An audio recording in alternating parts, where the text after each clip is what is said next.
கூட இருக்கிறீர், உமது கோலும் உமது தடியும் என்னை தேற்றும். இன்றைக்கு எத்தனை சத்துருக்கள் நமக்கு எதிராக எழும்பினாலும் அவர்களுக்கு முன்பாக கர்த்தர் நமக்கு ஒரு பந்தியை ஆயத்தப்படுத்தி நம்முடைய தலை அவர் எண்ணெயினால் அபிஷேகம் செய்ய போகிறார். நம்முடைய பாத்திரம் நிரம்பி வழியும் பாத்திரமாய் மாறப்போகிறது. அல்லேலூயா.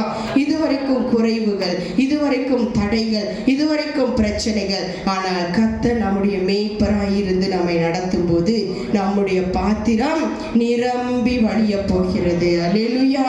அப்ப வெறுமையாய் நான் வந்திருக்கிறேன், என்னிடத்துல ஒன்றுமே இல்லைன்னு சொல்லி கொண்டிருக்கலாம். ஆனா கர்த்தர் நம் மேய்ப்பராய் இருக்கும் போது நம்மை நிரப்பி நம்மை நடத்த வல்லமை உள்ளவராய் இருக்கிறார். அல்லேலூயா.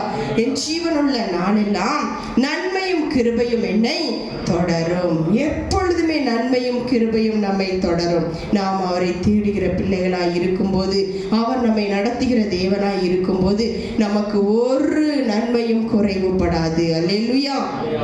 சகலவித நன்மையினால் நிரப்ப தேவன் வல்லமை உள்ளவராய் இருக்கிறார். நான் கர்த்தருடைய வீட்டிலே நீடித்த நாட்களாய் நிலைத்திருப்பேன் என்று சங்கீதக்காரன் தாவீது இந்த சங்கீதத்தை பாடுகிறார். அல்லேலூயா. அப்ப இதுவரைக்கும் நாம் சொந்த நம்முடைய வழியில நம்ம நினைச்ச காரியம் எப்படியாவது நடந்துடணும்னு சொல்லி நாம் ஒரு வழியில போய் கொண்டிருப்போம்.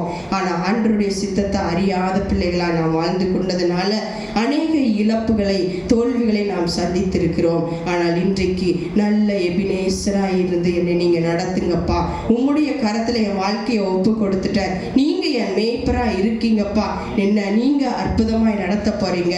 புல்லுள்ள இடம் என்றால் ஒரு செழிப்பான இடம். அல்லேலூயா.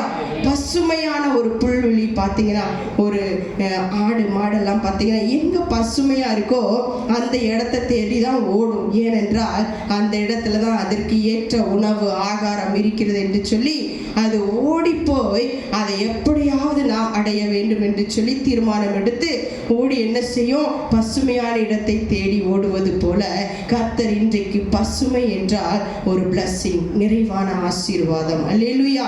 செழிப்பான ஆசீர்வாதத்துக்குள்ளாய் கர்த்தர் நம்மை நடத்த போகிறார். அவர் என்னை புல்லுள்ள இடங்களில் மேய்த்து அமர்ந்த தண்ணீர்கள் அண்டையில் என்னை கொண்டு போய் விடுகிறார்.